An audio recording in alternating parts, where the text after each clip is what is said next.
Welcome back mga kaaldab. Ito na naman po ang inyong lingkod, si Mr. Destiny.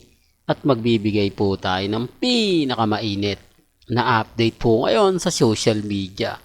Siyempre mga kaaldab, trending na naman po ang Aldab will be back mga kaaldab. Dahil marami na naman po at namamayagpag na naman po tayo. Ito yung ebidensya at resibo mga kaaldab na lagi ko nga pong sinasabi, lagi ko nga pong pinapaliwanag sa inyo, huwag po kayong basta-basta maniniwala sa mga pahayag ng iba.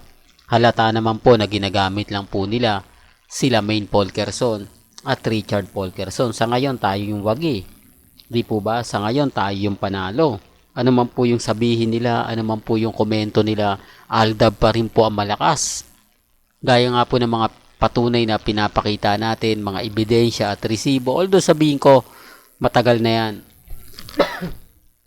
Pero kapag ka pinag-usapan, Aldab pa rin, talagang namamayagpag. Di po ba? Ito yung ebidensya at resibo sa mga nagsasabi ng ganito, nagsasabi ng gano'n. Di po. Basta ako, mga kaaldab, masaya na po ako sa mga sinasabi ng iba, komento ng iba. Di po ba? Kaya nga po yung iba nagtatanong sa akin, ako ba, Mr. Destiny, ano na nga ba yung latest? Ano na nga po ba yung trending? Ito mga kaaldab ang ebidensya at resibo sa mga nakakahalap nating impormasyon, sa mga update na talagang mapapaisip naman po kayo.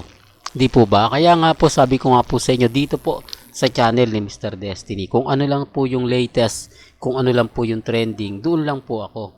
Di po ba? Sa dami po kasi ngayon ng mga nagtatanong, sa dami po kasi ng mga taong ginagamit ang Aldab, ginagamit si Mengay, wala naman po talaga sila ipapakitang latest, di po ba? Gaya po ngayon, walang post si Mengay, walang post si Alden. Ano to, nagkataon na naman, di po ba? Sigurado to maya maya mga kaaldab, may update na po tayo kay Richard Polkerson, o bagay na nasa Belo Medical Clinic na naman po, o sa Belo Beauty itong si Alden Richards.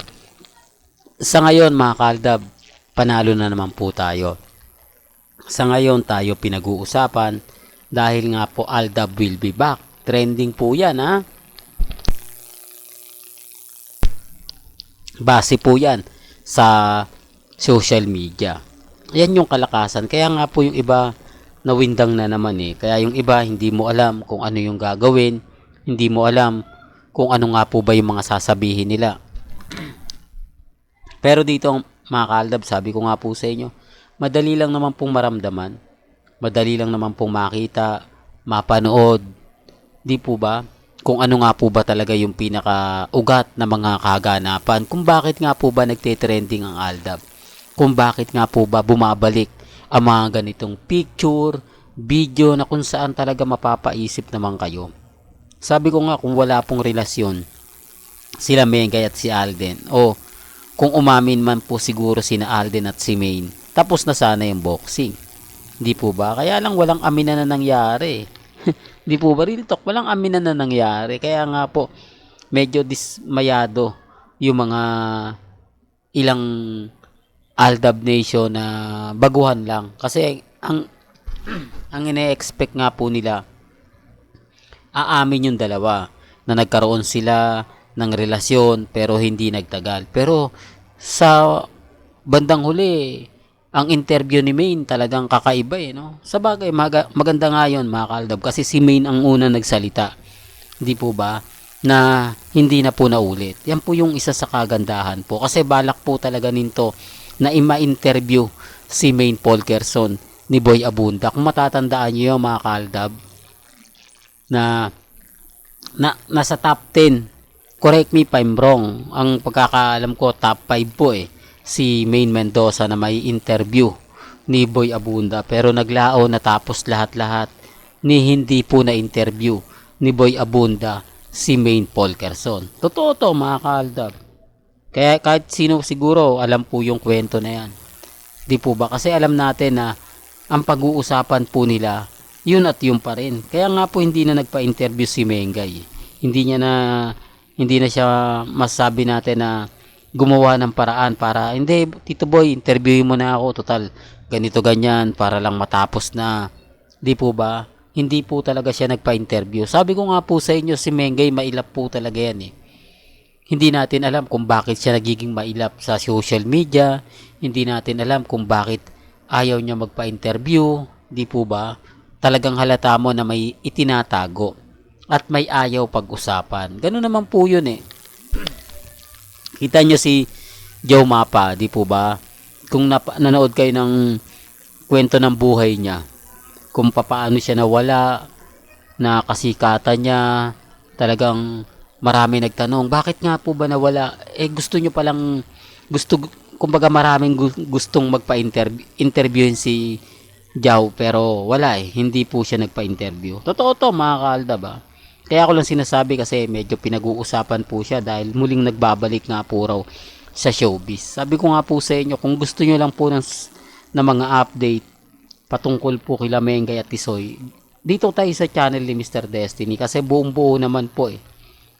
Kaya lang po syempre maraming galit sa akin, maraming bitter, tapos sinasabi pa nila dapat daw kasuhan na yan, dapat daw idemanda na yan para matigil hanggat wala daw nasasampulan, hindi po raw titigil. Totoo naman yon. Hanggat wala po talaga nasasampulan, walang madadala. Pero sa tingin nyo po ba, ngayon pa kaya gagawin to ng pamilya Mendoza? Ngayon pa po kaya to gagawin ng pamilya Polcarson? For the record lang po, malamang hindi na, di po ba? Yun ang sinasabi ko, mga kaaldab, na tanong nila, sagot din nila. Di po ba? Kahit anong pilit nila, hindi nga po sila pinapansin ni Mengay kapag tinatawag na Mrs. Atayde. Dapat yan, kapag tinawag kang Mrs. Atayde, lilingon at lilingon ka. Di po ba? Titignan mo kung sino yung mga taong tumatawag sa iyo. Kasi alam naman po ni Mengay na karamihan talaga doon ginagamit lang siya. Nakabidyo yon, tapos tatawagin siya. Kapag tumingin siya, tapos kumaway, ipopost nila yun. Mrs. Atayde na, di po ba? Kaya nga sabi ko sa inyo, kung manonood kayo ng live sa Itbulaga, tama po yung sinasabi ng iba. Tama po yung mga pinapaliwanag ng iba na, alam mo Mr. Destiny, hindi naman ni Mengay pinapansin yan eh, kapag tinatawag siyang Mrs. Atayde. For the record lang po. Kaya nga po nung pinakilala siya ni Bossing, ni JDL, di po ba? Hindi ka pa nagpapakilala. Doon pa lang may mali na eh. Sa bagay mga kaaldab, magiging bitter lang naman po ko kapag paulit-ulit natin sinasabi yon.